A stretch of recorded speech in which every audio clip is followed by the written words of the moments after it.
The debate on gun control is taking center stage again this weekend. Tomorrow, marches both for and against gun control will happen in communities across the country.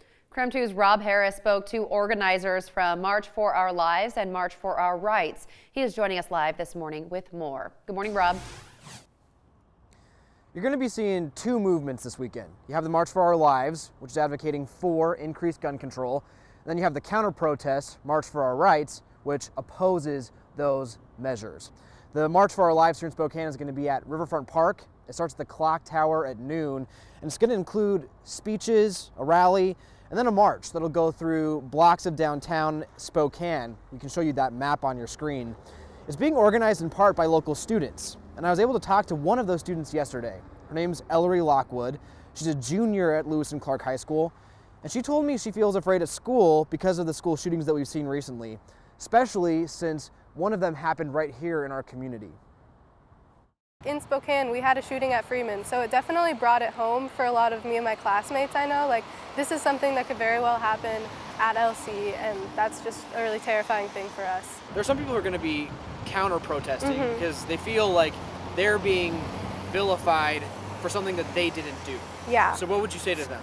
This isn't a march to take away people's guns. It's just to have common sense gun laws in our country so that guns aren't as dangerous and can't be easily accessible to people who will use them to kill or like do a mass shooting to other people, because that's not something anyone wants.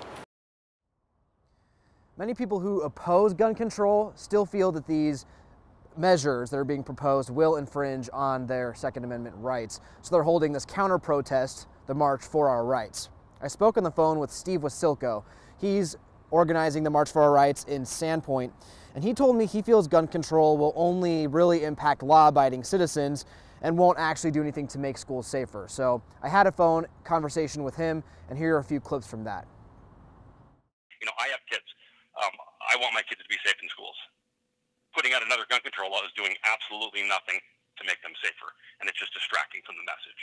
We need to have a discussion about what's going on, why this is happening, and in the meantime, what we need to do to stop people that are bent on violence like that. What do we do? What kind of security do we have in schools?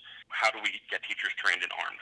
When any of these situations happens, what stops it is a good guy with a gun.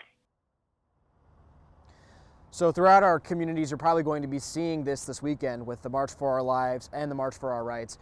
I did speak with organizers for the March for Our Lives here in downtown Spokane tomorrow. They told me that they're working with police to make sure everything is orderly, and I confirmed that with Spokane Police. They tell me they're going to have law enforcement officers present to make sure everything stays calm and collected as these protests and counter-protests go underway.